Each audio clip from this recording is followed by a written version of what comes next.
2 weeks ago, England looked like the best team at this World Cup. They put 4 past Croatia. Harry Kane couldn't stop scoring. And then last night, they couldn't even beat Ghana. 0-0. Flat and frustrating. It's the same shirt and the same players, and if you followed England for 30 years, you have seen this exact movie before. So here's the question that just won't go away. England keep producing some of the best players on the planet, and they've won one trophy in 60 years. One. So what is actually wrong with England? Let's go back to where it all started. 1966, Wembley. England beat West Germany to win the World Cup on home soil. Geoff Hurst scored a hat-trick, still the only one ever scored in a final. That was the top of the mountain. And here's the brutal part. They have never won anything since. 60 years and counting. And it's not like England are a small team. They've got the richest league in the world, billions of pounds, academies everywhere. At almost every tournament, they show up with a squad good enough to win it. And almost every time, they find a new way to break your heart. So let's start with the curse everyone knows. Penalties. It really began in 1990. A World Cup semi-final against Germany. England lost the shootout, and this became the image of a whole country. Gaza, in tears. From that night on, it just kept happening, again and again. And the numbers are almost hard to believe. England have played 11 big penalty shootouts. They've lost 7 of them. That's more shootout defeats than any other country in Europe. No wonder Gary Lineker once said it. Football is a simple game. 22 men chase a ball, and at the end, the Germans always win. And every England fan can list them. 1998, Beckham gets sent off against Argentina and they go out on penalties. 2006, out on penalties again. And then the worst one of all, Euro 2020, the final, at Wembley. 3 young players miss, England lose, and instead of getting support, Saka, Rashford and Sancho get hit with vile racist abuse online. But penalties are only part of the story, because in the 2000s, England had maybe the best group of players they've ever produced. Beckham, Gerrard, Lampard, Rooney, Ferdinand. The papers called them the golden generation. On paper, they could beat anyone in the world. So what did they win? Nothing. Quarter-final. And then, they didn't even qualify for Euro 2008.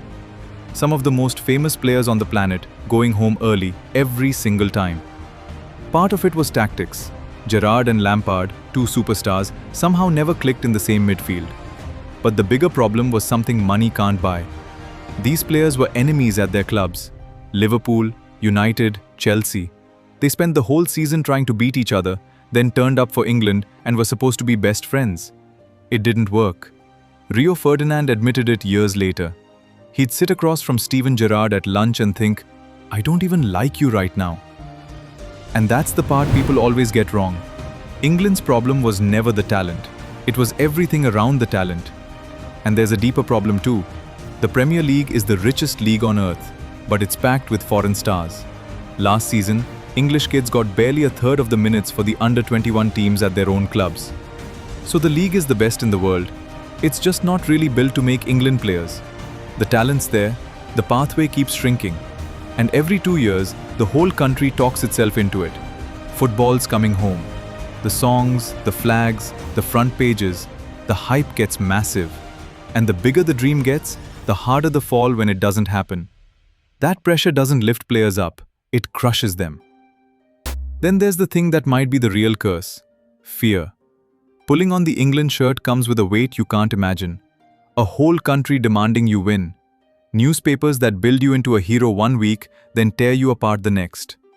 Even Gareth Southgate admitted his players were almost scared of what could go wrong.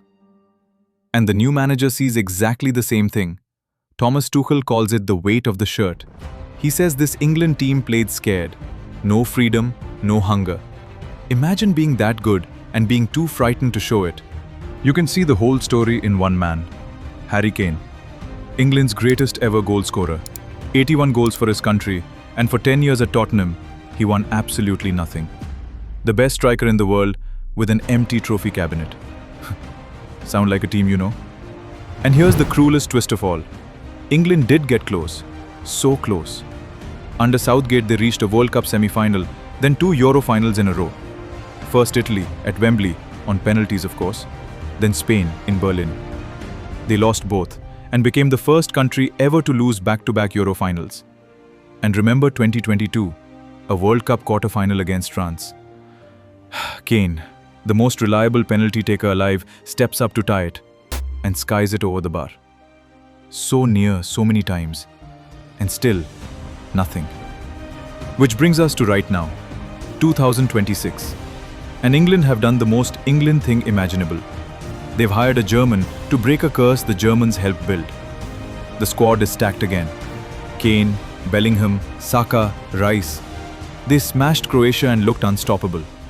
Then drew 0-0 with Ghana and looked completely lost. Brilliant one night, blunt the next. And that, right there, is England. Maybe Tuchel is the man who finally fixes it. Or maybe, like always, they'll break your heart at the worst possible moment.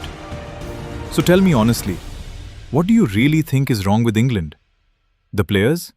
The pressure? Or a curse that just never ends? Drop it in the comments. And if you enjoyed this one, hit subscribe. I've got more for you coming.